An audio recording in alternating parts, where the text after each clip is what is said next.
안녕하세요, 데트론입니다. 부자가 되는 법, 저번 영상에서는 대법 질권 투자란 주제로 설명을 해드렸었는데요. 이번 주제는 부동산 경매입니다. 경매 종류는 여러분도 아시다시피 다양해요. 차도 있을 것이고 부동산 등 다양한 경매 종류가 있는데요. 그런데 그 중에서도 부동산 경매는 자산을 가장 빠르게 불릴 수 있는 강력한 도구라는 사실 알고 계셨나요? 요즘처럼 은행 예적금 이자도 낮고 주식, 코인도 불확실한 시대에 많은 분들이 다시 부동산 경매로 눈을 돌리고 있어요. 왜일까요? 그건 바로 시세보다 저렴하게 사서 안정적으로 수익을 낼 수 있는 게 부동산 경매이기 때문이에요. 게다가 최근에 일반인도 쉽게 접근할 수 있도록 정보 공개가 투명해지고 입찰 방식도 간소화가 되었죠. 자, 그러면 실제 낙찰받은 사람들이 수익을 어떻게 해서 만들었는지 알려드릴까 합니다. 우선 설명하기 앞서 예시를 한번 드려볼게요. 부동산 물건 낙찰가 1억, 시중은행 대출 가능 비율 80%, 8천만원, 자기 자본금 2천만원, 시중은행 연이자율 7% 가정, 연이자 560만원, 월 약 47만원 이자가 발생을 합니다. 실제로 부동산 경매를 통해 낙찰받은 사람들이 수익을 어떻게 만들었는지 그 방법. 우선 첫 번째는 월세 세입자를 받아서 이자를 충당하기입니다. 낙찰받은 가격에 80% 이자를 매달 납부하기에는 부담이 되겠죠. 그래서 낙찰받은 집에 세입자를 드리는 거예요. 보증금 1천만원, 월세 50만원. 그렇게 되면 실질적으로 자기 자본금, 실투입금은 2천만원이 아닌 1천만원이 되고 월 수입 50만원으로 80%에 대한 이자를 납부하는 거예요. 이런 첫 번째 방법은 현금 흐름 관리가 수월하다는 거예요. 매달 고정 수입으로 이자 대응이 가능하다는 점입니다. 두 번째 방법은 전세를 받아 대출 전액 상환하고 이자 부담은 빵원이 되는 방법이에요.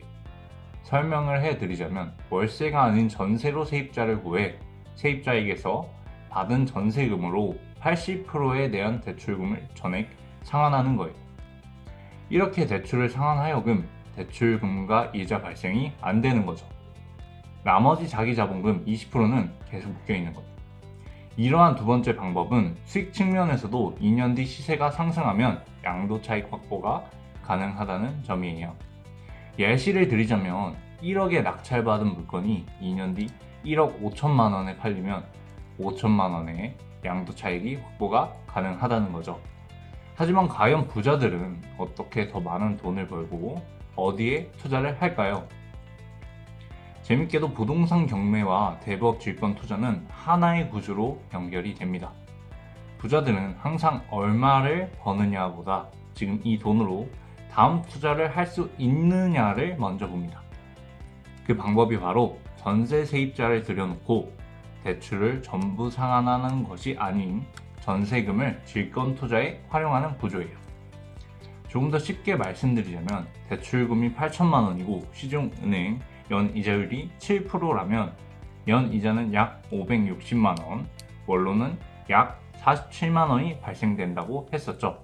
이 전세금을 바로 은행 대출에 상환을 하지 않고 담보 구조가 명확한 질권 투자에 운용한다고 가정하면 전세금이라는 큰 자금을 멈추지 않고 계속 굴릴 수 있는 구조가 됩니다.